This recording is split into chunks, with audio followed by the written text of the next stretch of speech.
2027 की चर्चा मैं क्यों कर रहा हूं?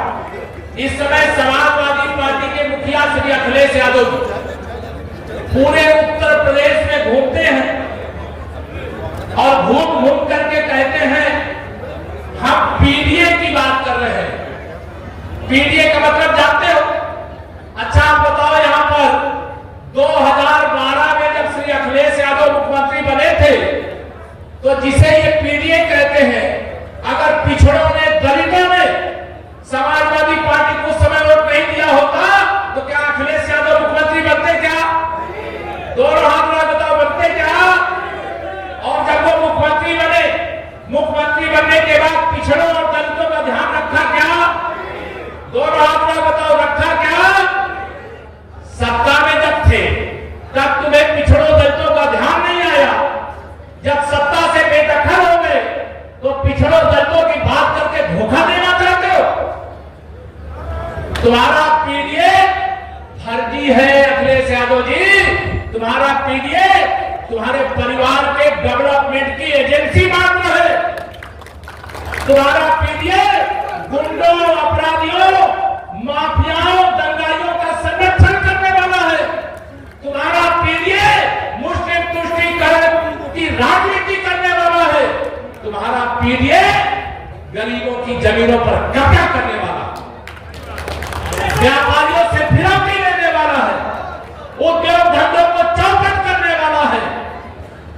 तुम्हारी जब सरकार थी बिजली आती नहीं थी, अब जब से हमारी सरकार है बिजली जाती नहीं है। यह फर्क है। आज उत्तर प्रदेश के अंदर मैं सीधा ठोक करके कह सकता हूं कि 75 जिले हैं। सपा की सरकार में 5 जिले वीआईपी होते थे और भाजपा की सरकार में सभी 75 जिले वीआईपी हैं। गांव को 16 घंटे, तहसील मुख्यालय को 18 घंटे, जिला मुख्यालय को 24 घंटे बिजली देने का काम हो रहा है कि नहीं हो रहा? बताओ दोनों हाथ मिला करके। आपने भी बहुत लूट करके रखा है क्या? अगर किसी ने लूट करके रखा है तो ईडी उनके पास जाएगी। आप बताओ, आप में से किसी के पास ईडी आई है क्या? सीबीआई आई है क्या? जो गलत नहीं करेगा उसके पास क्यों जाएगी? जो गलत करेगा वो डरेगा और उसे डरना चाहिए, क्योंकि एक गरीब मां बाप का बेटा देश को ईमानदारी के रास्ते पर ले जाना चाहता है। एक पीढ़ी के लिए नहीं, अनेक पीढ़ी के लिए ऐसा भारत बनाना चाहते हैं जैसा आज अमेरिका की चर्चा होती है। अमेरिका बहुत अमीर देश है। आप चिंता मत करो, आप कमल का फूल खिला करके रखो, अमेरिका से भी ज्यादा अमीर देश भारत हो जाएगा। आप चिंता मत करो। अभी हम लोग 14 तारीख से 14 अप्रैल से 25 अप्रैल तक संविधान निर्माता भारत रत्न डॉक्टर बाबा साहब भीमराव अंबेडकर जी की जन्म जयंती का सम्मान समारोह का कार्यक्रम कर रहे थे। ये कांग्रेस वाले, समाजवादी पार्टी वाले आजकल बाबा साहब की फोटो लगवाते हैं, बाबा साहब के नाम पर वोट मांगते हैं। आपको याद दिला रहा हूं, केवल ये कांग्रेस पार्टी बाबा साहब को संविधान सभा का सदस्य भी नहीं बनने देना चाहती थी। ऐसे परम विद्वान जिन्होंने गरीबों को जीने का रास्ता दिखा दिया, दुनिया का सबसे श्रेष्ठतम संविधान समर्पित करने का काम किया, उन्हें संविधान सभा में कौन नहीं आने देना चाह रहा था? उस समय कांग्रेस पार्टी। संविधान सभा के बाबा साहब अध्यक्ष बने, कांग्रेस की सरकार में मंत्री बने, उनकी जायज बातें नहीं सुनी जा रही थी। उनको नेहरू जी की सरकार से इस्तीफा देने के लिए विवश किया गया। आज उन्हीं के खानदानी राहुल गांधी जी बाबा साहब के संविधान को हाथ में लेकर के घूमते हैं, कहते संविधान खतरे में पड़ गया है। मेरे भाई बहनों, संविधान खतरे में नहीं पड़ा है, गांधी परिवार की और अखिलेश परिवार की राजनीति खतरे में पड़ी है। इसलिए संविधान और बाबा साहब अम्बेडकर की बात है। मोदी जी ने कहा इस देश से कि एक देश एक चुनाव होना चाहिए। 5 साल में बाबा साहब ने संविधान में यही लिखा, 5 साल में एक बार चुनाव हो, फिर 5 साल काम हो। जनता मानेगी देश की। फिर 5 साल में अगर काम पसंद आता है तो उसे दोबारा चुनेगी, काम नहीं पसंद आता है तो किसी और को चुनेगी। लेकिन 1967 तक तो विधानसभा लोकसभा के चुनाव एक साथ होते रहे, लेकिन 1967 के बाद कभी लोकसभा का चुनाव अलग हो रहा है। अखिलेश यादव जी, आप सपने देखो सत्ताधीश बनने के, लेकिन 2047 तक सत्ता में आने वाले नहीं हो। क्यों? क्योंकि माननीय मोदी जी ने 2047 तक विकसित भारत बनाने का लक्ष्य दिया है, और विकसित भारत बनाने का मतलब विकसित उत्तर प्रदेश बनाने का भी लक्ष्य दिया है। विकसित उत्तर प्रदेश बनाने का मतलब विकसित भदोही बनाने का भी लक्ष्य दिया है। इसलिए आप सब लोगों को आज यहां पर मैं यही कह करके जाऊंगा, कोई भी समस्या होगी, हम ये नहीं कह रहे कि हमने एक एक समस्या हल कर दिया, लेकिन आप बताइए 2014 से पहले या 17 से पहले जो भदोही था उसमें कोई अंतर आया कि नहीं आया? बताओ, सड़कें ठीक हुई कि नहीं हुई? बताओ, ठीक हुई कि नहीं हुई? अभी हमारे दीनानाथ भास्कर जी कह रहे थे हमको 10 पुल दिए। अरे हम उसमें आने वाले समय में पूरे भदोही जिले में पता नहीं कहो एक जिलो लग जाए, छोटे बड़े पुल मिला करके 100 पुल भी हो जाए तो कोई बड़ा आश्चर्य मत करना। हमारी सरकार भ्रष्टाचार नहीं करती, भ्रष्टाचारियों को सजा देती है। जिन लोगों ने भ्रष्टाचार किया है, मेरे प्रधानमंत्री जी ने कहा है न खाऊंगा न खाने दूंगा। जिन्होंने मेरे गरीबों को, किसानों को, मेरे देश को लूट कर खा लिया है, जांच कराऊंगा। जो भ्रष्टाचारी है उससे पाई पाई वसूल करके गरीबों की भलाई में, देश की भलाई में उसे लगाने का काम करूंगा। इसलिए आज सब बौखलाए रहते हैं। ये जो विपक्षी लोग हैं, अगर चुनाव जीत जाए, प्रधानमंत्री बने थे 2014 में, उत्तर प्रदेश में उस समय श्री अखिलेश यादव जी के नेतृत्व में समाजवादी पार्टी की सरकार थी। गरीब कच्चे घर में रहते थे, झोपड़ी में रहते थे। अब मोदी जी लगातार प्रधानमंत्री आवास दे रहे थे, लेकिन अखिलेश यादव जी उत्तर प्रदेश वालों को आवास नहीं देने दे रहे थे। लेकिन जब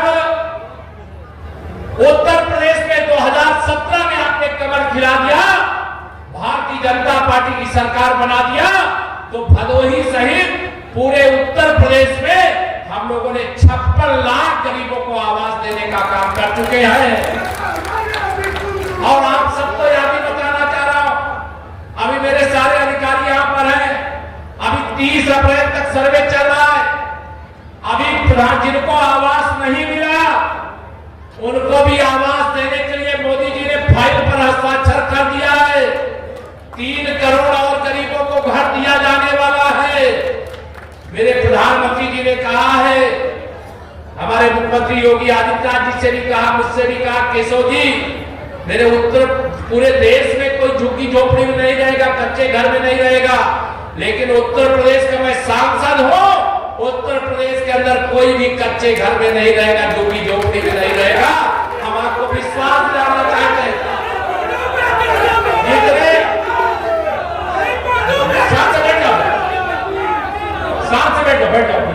जितने नारे नहीं, जितने गरीब लोग हैं जिनके पास आवास नहीं, उनको आवास देने का काम किया जाए। मैं आप सब लोगों से और भी तमाम सुविधाएं जिनकी चर्चा मैं करूंगा तो जैसे लगेगा कि मैं सूर्य भगवान को दीपक दिखा रहा हूं। अनेक योजनाएं जिनका लाभ आपको रोज मिल रहा है, चाहे वो प्रधानमंत्री गरीब कल्याण अन्न योजना का राशन हो, चाहे वो आयुष्मान भारत से इलाज की सुविधा हो, चाहे उज्ज्वला योजना से गैस का कनेक्शन हो, चाहे सौभाग्य योजना में बिजली का कनेक्शन हो, चाहे हर घर नल से जल पहुंचाने का काम हो, सब काम तेजी से आगे बढ़ रहा है। और यह इसलिए बढ़ रहा है क्योंकि गरीब माँ बाप का बेटा देश का प्रधानमंत्री बना है, और उसने कहा है कि मेरे गरीबों की जो जरूरतें हैं, जब तक वह एक एक जरूरत पूरी नहीं हो जाएगी, तब तक भारत सरकार का खजाना हो, चाहे उत्तर प्रदेश का सरकार का खजाना हो, वो गरीबों की भलाई के लिए खुला रहेगा। यह खुला ऐलान है। मैं आज आप सब लोगों से यहां पर यह भी कहना चाहूंगा, मौसम विपरीत था, मुझे सुबह शंका थी, लखनऊ में तो कुछ ऐसी धूल भरी आंधी सुबह शुरू हो गई। मुझे लगा कि अगर लखनऊ में है तो भदोही में भी होगी। आज मैं कार्यक्रम में जा पाऊंगा कि नहीं जा पाऊंगा, लेकिन आप सबका दर्शन करने का सौभाग्य मुझे मिलना था, इसलिए मैं आप सबके बीच में आ पाया। बहुत लोग यहाँ पर ऐसे थे, मेरे कार्यकर्ता साथी भी, प्रमोद जी ने जिनको बुलाया तो वह सारे परिवार के सदस्य भी, बहुत सारे लोग फोटो खिंचाना चाहते हैं। मैंने कहा जिनके साथ मैं फोटो खिंचा पा रहा हूँ अच्छी बात है, जिनके साथ नहीं खिंचा पाऊंगा वो प्रमोद जी के साथ, चाहे विपुल जी के साथ, चाहे सांसद विनोद जी के साथ, चाहे अध्यक्ष दीपक जी के साथ आप लखनऊ आइए, वहां पर भी आपका स्वागत है। भारतीय जनता पार्टी 2014 में देश में सरकार बनाई, आज हम 2025 में खड़े हैं। 2014 और 2025 के बीच में 5 चुनाव हुए। कितने चुनाव? 5 चुनाव हुए। 5 चुनाव में 2014 उत्तर प्रदेश में 73 सांसद जीते थे भारतीय जनता पार्टी गठबंधन के, और 2017 में विधानसभा का चुनाव हुआ, 325 विधायक भाजपा गठबंधन के उत्तर प्रदेश के अंदर जीते थे। 2019 में सपा बसपा यहाँ पर गुंडा राज का खात्मा किया, और आज के कार्यक्रम में भी वो लगातार लगे रहे। मुझे लगातार वह जहां जाते थे मुझे फोटो भी आ जाता था। ऐसे हमारे प्रिय साथी विपुल दुबे जी, पूर्व विधायक रविन्द्रनाथ त्रिपाठी जी, युवा मोर्चा के क्षेत्रीय अध्यक्ष शैलेंद्र गौर जी, भाजपा नेत्री श्याम कुमारी मौर्य जी, हमारे पूर्व जिला अध्यक्षगण कन्हैयालाल मिश्र जी, संतोष पांडे जी, बंसीलाल मौर्य जी, ओम प्रकाश तिवारी टंकी गुरु जी, हमारे ब्लॉक प्रमुख मनोज मिश्रा जी, नागेंद्र सिंह जी, प्रियंका जायसवाल जी, डॉक्टर पूनम मौर्य जी, और यहाँ पर उपस्थित मेरे सभी बड़े बुजुर्गों, मेरे नौजवान दोस्तों, मेरी माताओं बहनों, मेरे पत्रकार मित्रों, और आज यहाँ पर कई सौगात भी प्रदान करने का काम हुआ है और अभी आगे कार्यक्रम होगा। कार्यक्रम में उपस्थित सभी अधिकारीगण, यह धरती स्वतंत्रता संग्राम सेनानी झूरी सिंह जी की भी धरती स्थली है, मैं उनको भी नमन करता हूं। और आप सबको मैं आज यहां पर ये कहना चाहता हूं, देश में डबल इंजन की सरकार, देश और प्रदेश में डबल इंजन की सरकार, डबल इंजन की सरकार डबल रफ्तार से देश का, प्रदेश का विकास कर रही है। गरीबों के जीवन में जो संकट था उसे एक एक करके दूर करने का काम किया जा रहा है। और आज की इस कार्यक्रम में जब बाबूजी पारसनाथ मौर्य जी के शताब्दी वर्ष और गरीब दिवस का कार्यक्रम है, मैं यहां से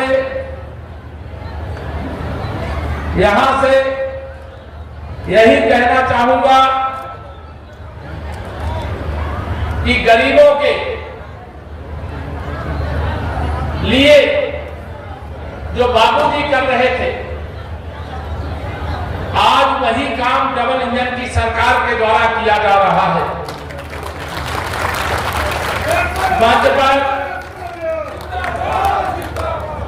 आदरणीय डॉक्टर विनोद बिंद जी, हमारे सांसद, जिनके मैं चुनाव प्रचार के समय आया था, उसके बाद नहीं आ पाया, आप सबका आभार प्रकट करने के लिए, क्योंकि आपने माननीय नरेंद्र मोदी जी को तीसरी बार प्रधानमंत्री बनाने के लिए डॉक्टर विनोद बिंद जी को कमल का फूल खिला करके दिल्ली भेजने का काम किया है, और मेरा भी सम्मान बढ़ाने का काम किया। इसका भी मैं आप सबका आभार प्रकट करता हूं। यहाँ मंच पर प्रियंका बिंद जी, हमारे ब्लॉक प्रमुख, उनका नाम छूट गया था, और यहाँ जितने भी लोग, मैं सब लोगों से यहाँ यही कहना चाहता हूं भारतीय जनता पार्टी विश्व की सबसे बड़ी पार्टी है, देश की सबसे बड़ी पार्टी है, प्रदेश की सबसे बड़ी पार्टी। हमारी पार्टी जो कहती है वो करती है।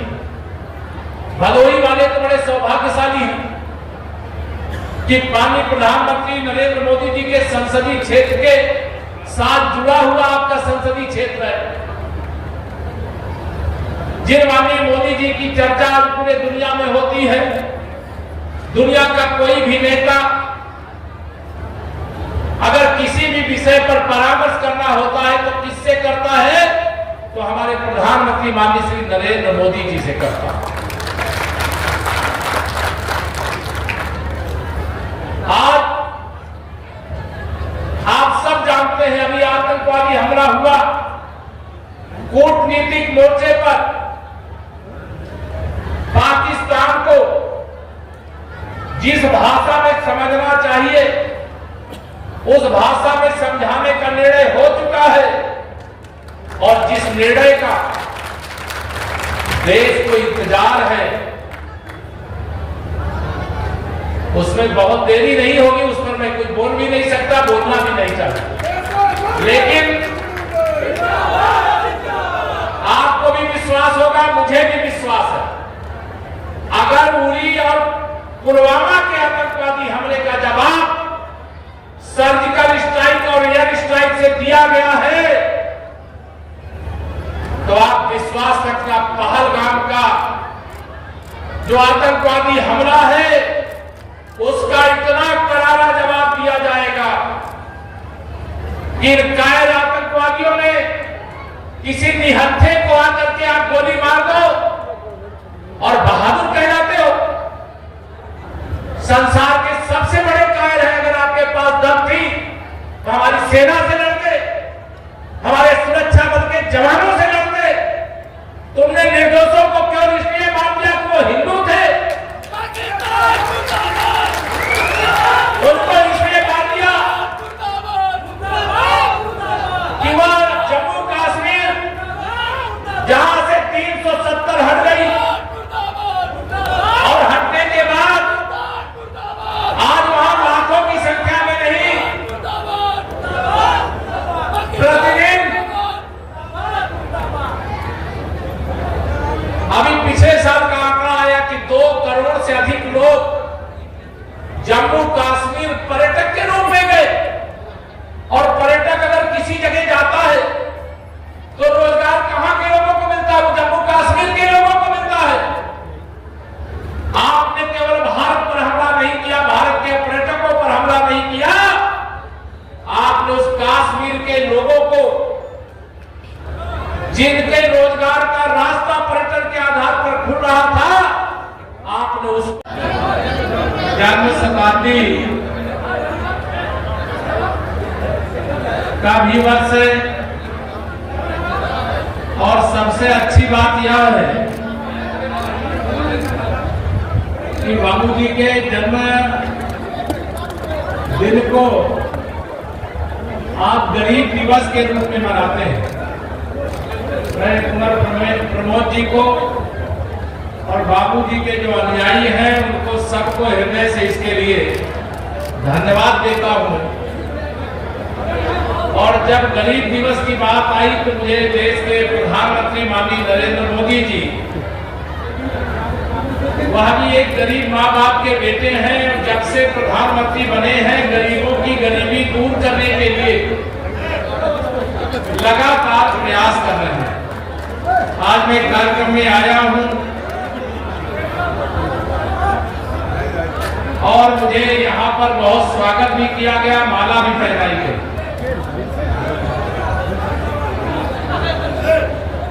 आप सब जानते हैं पहलगाम में आतंकवादी हमला हुआ जिसमें हमारे 28 निर्दोष निहत्थे लोग मारे गए। मैं उन्हें अपनी विनम्र श्रद्धांजलि अर्पित करता हूं। यहाँ जो स्वागत के लिए आए उनको किसी प्रकार का या भावना में मन में कि वह स्वागत करना चाह रहे थे और मैंने स्वागत नहीं कराया। यद्यपि अभी तो सबको इंतजार है जिन आतंकवादियों ने निहत्थे पर्यटकों की हत्या की है पहलगाम में, जब तक उनको वहां नहीं पहुंचा दिया जाएगा जहां उनको पहुंचाने का काम करना बाकी है, तब तक स्वागत और सत्कार अच्छा नहीं लगता है। लेकिन मैं क्षमा चाहता हूं इसके लिए। मंच पर भारतीय जनता पार्टी के जिले के अध्यक्ष हमारे श्री दीपक मिश्रा जी, जिले के प्रभारी हमारे